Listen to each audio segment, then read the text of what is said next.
Okay, we're joined by Coach Smart. Coach, do you have an opening statement? Then we'll go to questions. Well, I'd like to thank, both fan bases for an incredible atmosphere. I think we all missed that kind of atmosphere, and it was special for our players to play in. I certainly appreciate the city of Charlotte because they were great hosts, and I'm proud of our guys. We talked about 2 words, composure and attention to detail, and I've never seen 2 words become more true than when the punt hit us, and everybody just kept saying, keep your composure. And nobody panicked. Everything started like it was getting bad there, and the team really handled it well. We held the line, played to our standard, and just really proud of the guys and how hard they played. That's a really good football team. Let's go to Dennis Dodd and then Anthony Dasher.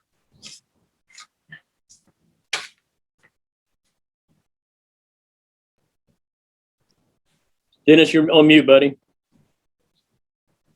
Yeah, sorry. Kirby, did this game have a championship feel to you, even though it was the opener? And what does it portend for, just the entire season winning this? I told Dabo before the game, I thought the atmosphere was incredible. It reminded me of a playoff or a conference championship type atmosphere because it just felt that way. It was electric at the hotel, the drive-in. It was special. I mean, to me, you could say it was a lot like an SEC football game, but it wasn't like one last year because none of them were quite like that. And as far as the rest of the year, what matters for us is UAB. I said it all along, and I stand by what I said. Whether we won or lost, we controlled our own destiny. And we still control our own destiny. And the important thing is that we have to get better. What I did find out is we've got a lot of resiliency, and, when our offense had to convert, when our offense had to force the ball down somebody's throat, a pretty good defense, they were able to do it. And that makes me proud, but we certainly have a long way to go to be explosive and get where we need to go offensively. Hey, Coach, I didn't know teams were allowed to have 10-3 games anymore, but just from part of the job the defensive front did tonight, that front 7. I know you knew they were going to be good going into the year, but did you ever anticipate what you saw tonight? Well, I knew we'd be pretty good, and we're pretty deep. I'm proud of them. It just seems like we're more athletic up there than we've been in the past, and there's a lot of speed on the field. I mean, when we do plays against the scout team, and Trevon and Adam are chasing plays down, they're fast. And they can run. And Dan did a great job calling the game tonight. Defensive staff did an incredible job with the game plan. The kids were into the game, and I think we frustrated them and confused them. And once we didn't do real well offensively either, but we did have some moments where we could run the ball. They struggled to do that. Let's go to Chip Towers and then Mike Griffith. Yeah, Coach, talking about that pressure on the quarterback, clearly that was something you guys wanted to do. I think 6 different players might have gotten 7 sacks. Did you feel like that was a form of strategy that you were able to do it, or was it overpowering? You know what I mean? Yeah, I have to watch the tape to see. I felt like we won some one-on-ones where we didn't even have 4 people rushing. Sometimes you affect the quarterback, and sometimes you sack him. Well, we did get some sacks, but some of those were covered sacks. He held the ball, and I think he got confused and he got frustrated. So do we have an elite pass rush? I don't know that yet. Can we affect quarterbacks? Absolutely. We can affect the quarterback and be disruptive if we tackle well on the perimeter and make space plays, and that's – our guys played really well and tackled well, I thought, tonight.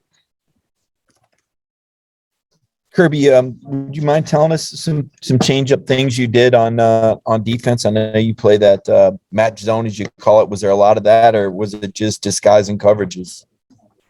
No, we really took a hard look all season at what hurt us last year, and we just said, we're giving up some explosives on things that we got kids with more ability than we should be giving those plays up. And we went back, took a hard look, and, we get a lot of shift motions, a lot of things to try to confuse us with a lot of rules. And to be honest with you, we dummied some things down, and we didn't call a lot of real hard calls and just let our kids play, let our kids rush, get them to 3rd and long. And, I give us some credit, but give them some credit too. The quarterback got rattled some, and he missed some throws. And, we'll play some guys that maybe have more experience, but I am proud of the way those guys competed. Let's go to Seth Emerson and then Mark Weiser. Kirby, when did you know that Kieris wouldn't play on offense? I know he played on special teams, but not offense. And how did I think Jermaine Burton and John Fitzpatrick may have been the only regulars among receivers and tight ends from last year that were playing this game. How much did that affect your all's offense in this game? I can't make excuses. You know what I mean, Seth? Like we've had parts of our offense available all camp, but never everybody, right? So like Jermaine Burton missed, I don't know, 2 weeks. I mean, he got the very first practice, he sprained an ankle. He missed 2 weeks. That has affected him. Fitzpatrick, I don't feel like he's practiced at all until the last week. You know, he was just able to go. And when we had all the foot injuries, we were worried about him not even able to play.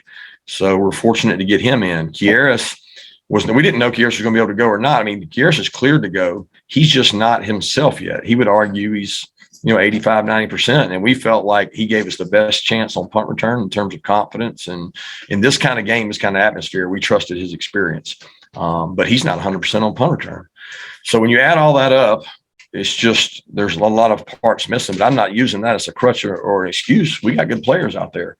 And they got a good defense. And they played some soft zone and they didn't give us a lot of shots. I'm interested to watch the tape and see how they controlled the run game as well as they did with some off coverage, some soft split safety stuff. Kirby, obviously, Christopher Smith had the big pick six, but you played a lot of guys back there in the secondary that really hadn't seen too many snaps for Georgia, besides Lewis maybe and Darian at Clemson. How do you think those guys held up? Obviously, the scoreboard looks good. I thought the corners did good. We asked them to play some man. They played some man. I didn't think we found the ball well. We got to get a little more confidence with our back to the ball. I didn't, the two PIs on Keeley, I think he'll get better. He's a talented player. Amir had one that, I don't know. I have to watch it and see. I thought he did a good job playing it, but I'm proud of the secondary because they've worked really hard. All you guys have talked about is the secondary for so long, and we're very thin. And there were times that me and Chris had the long run back. We've got to create some depth in the secondary. We got to stay healthy, and that scares me because we're not as deep as we used to be. Let's go to Dean Legge and then Pat Forty. Sorry about that, Kirby. The emotion on the field during the game. What was that feeling like with just a back and forth struggle, and y'all just never could get sort of the kill shot in? Yeah, it's frustrating. It felt like we kept letting them hang around, right? But all we talked about was playing for each other, connection, resiliency, and we preached so much composure and attention to detail all week. And I was just so proud because they could have. They got some momentum right in the second half. They went down. That red area stop was humongous to hold them to 3. And that was a big stop by the defense. Some things went bad. They double moved us. But, nobody ever panicked. And that's usually the sign of a good character team, especially when you're playing a really good team. And Clemson's a good football team, and just, really proud that they never folded. They fought for each other. Kirby, yeah, just the fact that you held them to 3 points. The Dabo Sweeney team has never been held at that few points. Did you have any idea that you could do that tonight? No, I never would have thought that. We go to every game with our goal to shut them out, right? That's the goal. But we have a goal on defense that says no explosive plays. We don't hold them under 13 points. And, everybody thinks we're crazy. They think you're never going to hold teams under 13 points in this day and age. But why can't we? Just like they have an offense, we have a defense, and we want to be able to defend it. And we got to get better. I think we rattled the quarterback, and once he got affected, it probably hurt him with his eyes downfield and things. But I'm not ready to anoint anybody. The one thing I know about this defense, they love each other, man. They fight for each other. There's so many guys that didn't play tonight that were happy for the other guys. That's what is unique. I've been in a lot of these games where it's like you go in the locker room and there's guys sulking, man, I didn't play. There's some guys that didn't play tonight, and they were just so excited for the other guys. That's a good sign. Let's go to Mark Slabaugh and then Drew Hubbard.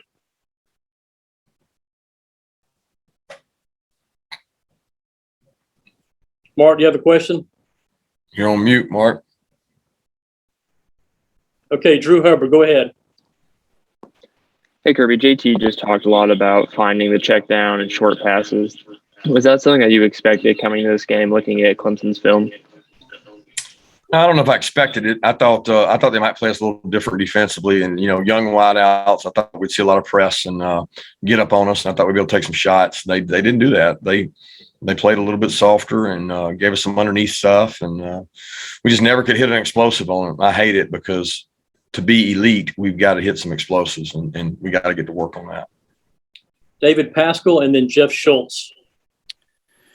Kirby, I was involved. I covered those games that you had, the Bama LSU games 10 years ago in Tuscaloosa and New Orleans. And this kind of had that throwback feel to it. In this day and age where people want you to win 45-35, how much do you personally, with your defensive background, enjoy a game like this?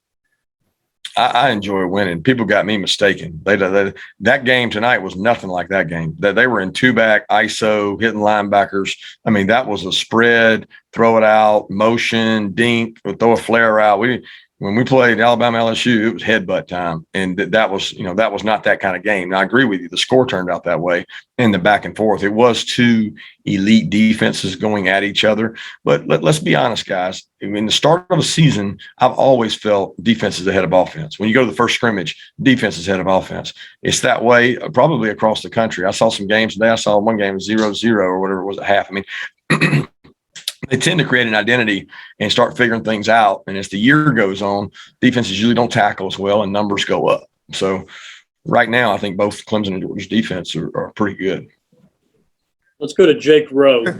Kirby, coaches talk a lot about winning games when things don't go well. And obviously you guys gutted that out today. Could you just tell me what you learned about your team today? And also, when was the last time you jumped up on a bench after the game to cheer with the crowd?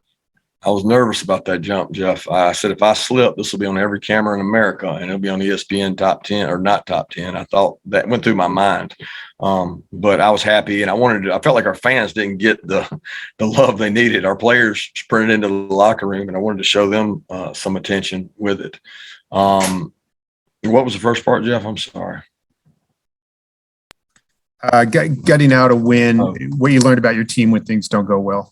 Yeah, I mean, I told you that when we get the ball hit us on the punt, we're trying to be aggressive, right? And they hit a rugby punt, and it's like some people believe you don't even try to field that. Well, I hate that because I'm like, the ball's going to roll forever if we don't get it. And sure enough, we got some bad luck. Kyrus did what he was supposed to do.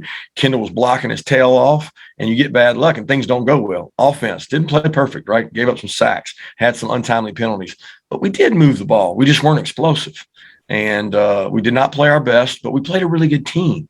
Most teams, you come out and play a team like that right off the get-go, it's tough on you. It's tough sledding. What I found out is that when we got to go 4-minute and we got to grind out first downs, we got a really good physical football team, but we got to score points because defense is hard to play now.